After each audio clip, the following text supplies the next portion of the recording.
नमस्ते, राधे राधे सभी को। तो ये है हमारा उठाओ चूल्हा और ये कैसा है आप लोग सभी बताइएगा।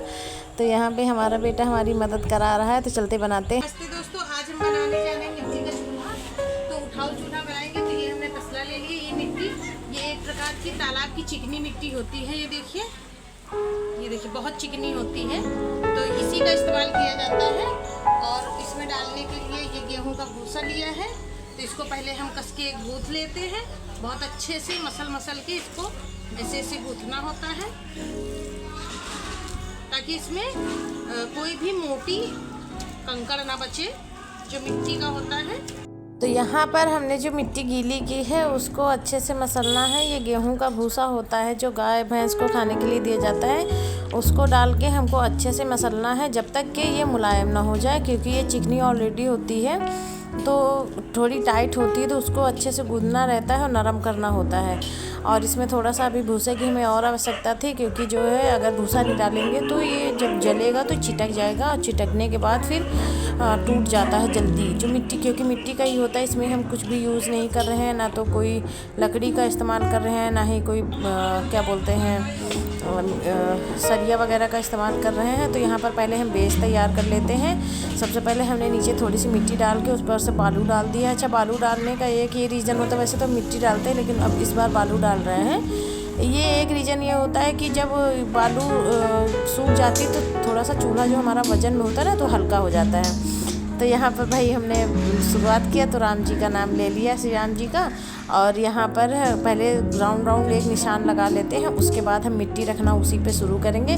इससे क्या होगा कि वैसे तो हमको बनाना आता है, लेकिन जिन लोगों को नहीं बनाना आता है, जो लोग बनाना चाहते हैं, तो ऐसे निशान लगाने से ये होता है कि हमें एक जो उसका सर्किल होता है उसका आइडिया रहता है कि हमें कितनी दूरी पे बनाना है, कितनी दूरी पे नहीं बनाना है। और हाँ, हम आपको एक बात बता दें कि इसमें हमें किसी भी प्रकार की किसी भी चीज़ की कोई आवश्यकता नहीं, बस ओनली हमको चाहिए क्या कि एक तसला चाहिए जो लोहे का हो या किसी कुछ भी हो सकता है आपके पास। ऐसी मेटल होनी चाहिए जो पिघले ना आँच से, और उस बस मिट्टी चाहिए और थोड़े सा और भी चीज़ें जो उसमें भरावन के लिए चाहिए। तो यहाँ पर ये सेकेंड डे हम मिट्टी लगा रहे हैं, और ये हमारा जो नीचे का पोर्शन था वो थोड़ा सा टाइट हो चुका है। एक ही दिन में नहीं बनाना है। अगर आप कुछ जैसे बाल्टी बीच में रख रहे हैं या कुछ और चीज़ कोई रख रहे हैं तो आप रख सकते हैं मिट्टी ज़्यादा सी, लेकिन अगर हम सिर्फ मिट्टी का बना रहे हैं तो हमें मिट्टी के टाइट होने का इंतज़ार करना है। जो हमने मिट्टी लगाई है सबसे पहले, क्योंकि वो गीली होती है और फ्लेक्सिबल होती है, ताकि हमको कोई सा भी रूप दे सकें, जैसे थोड़ा सा टेढ़ा या गोल। तो यहाँ पर हम इसकी जो है लंबाई नाप लेते हैं कि कितना हमको, तो ये हमारे लिए परफेक्ट है। हमको हमारे हाथ के एक बिलिस्ता ही चाहिए। इंची टेप इंच से नापे तो करीब 11 से 12 इंच का होता है, इससे ज़्यादा नहीं होता है। जो ऊपर तक बनता है, मतलब जो फिनिश वाला मैटर वो होता है मेजरमेंट, वो सीधे 11 या 12 इंच या उससे थोड़ा सा कम ज़्यादा कर देते हैं बस। इससे ज़्यादा कम, इससे ज़्यादा बहुत ऊपर नहीं करना है, नहीं तो फिर ज़्यादा ऊपर हो जाएगा तो ईंधन की भी समस्या हो जाती है। और यहाँ पर हमने होल छोड़ दिया था, तो एक पाइप हमारे वहाँ पड़ा था, उसको रख दिया। अगर आपके पास पाइप नहीं है तो कोई भी कटोरा हो वो बेस में रख सकते हैं, जितना भी आपको होल चाहिए। अभी ये छोटा है बट ये पाइप था तो हमने रख दिया है। इसको जब ये टाइट हो जाएगा, सूखेगा ना, तो फिर हम इसका मुंह का हिस्सा जो है वो और बड़ा कर देंगे, क्योंकि हमें लकड़ियाँ लगानी है इसमें। हमारे पास कोयला वगैरह नहीं है। जो भी लकड़ी और उपले या कंडे जो भी ईंधन है, हमको उसी से खाना बनाना होता है, तो हम उसी हिसाब से बनाएंगे। अब देखते, कहते हैं ना कि जहाँ पे जैसी व्यवस्था है और जैसी संसाधनों की उपलब्धता है, उसी के अनुसार इंसान हर चीज़ें सीख लेता है। तो यहाँ पर हमारा फाइनल टच होने वाला है। और ये जो इसमें 3 कगूरे हम बनाएंगे, इसको हमारे यहाँ कगूरा बोला जाता है, जिसमें हमारा बर्तन टिकेगा। क्योंकि अगर हम इसे फ्लैट कर देंगे ना, तो फिर धुआं निकलने की और जो आंच एक्स्ट्रा होती है वो लौ निकलने की कोई जगह नहीं होती।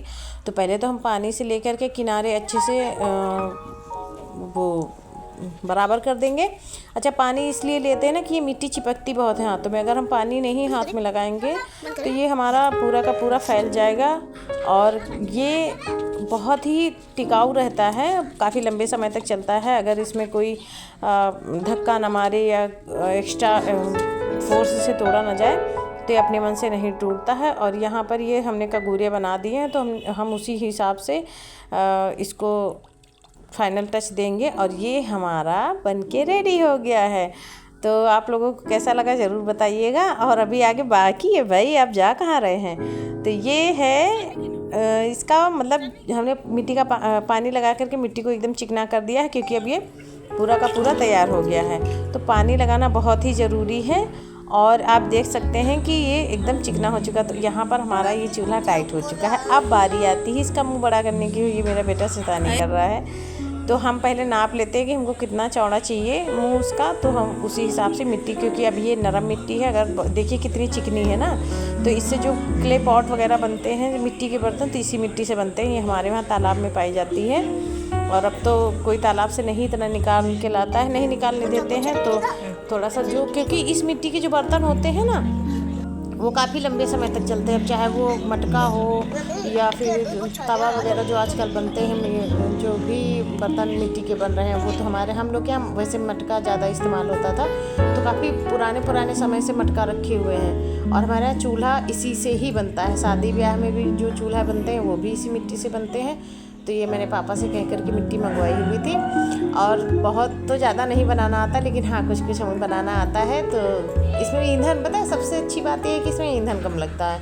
अब देखिए पहले बाग अभी भी हैं, पेड़ हैं और उपले वगैरह हैं, बट क्यों ना थोड़ा सा सेव करके चला जाए, है ना। तो उसी हिसाब से हमने इसको बनाया हुआ है। और रही बात रोटियां की, तो जैसे हमारे यहाँ जो दूसरा चूल्हा है तो उसी में थोड़ा सा साफ़ करके उसमें रोटी सेंक लेते हैं। बट इसमें क्या है कि या तो हम तवा हटा के सेंके तो उसमें कालिक लग जाएगी। तो इससे अच्छा ये है कि तवे पे ही रोटी सेंकनी पड़ेंगी हमको। तो चलते देखते हैं कब तक ये चल पाता है और कब तक के हम इसमें खाना बनाते हैं। तो ये इनफ हो गया हमारा होल, जो भी जितना हमको बना करना था। और अब बारी आती है भाई इसके फाइनल लुक को दिखाने की। तो ये देखिए कितना अच्छा लग रहा है। और ये जितना हमने बताया था ना, ये उतना ही एक बिलिस्ता 2 उंगल का बन के रेडी हुआ है। और अभी इस पर बर्तन रखेंगे ना तो और थोड़ा सा और ऊंचा लगने लगता है। अगर ज़्यादा ही हम ऊंचा कर देंगे तो फिर बहुत ऊंचा हो जाएगा। और फिर जो लौ है ना हमारी, तो उसमें काफ़ी, तो ये मिट्टी जो हमारी निकली हुई थी वो इधर रख दी हमने। तो हाँ, जो लौ है ना हमारी, वो काफ़ी उसको मशक्क़त करनी पड़ेगी, ऊपर तक जाने में थोड़ा सा आँच कम लगती है।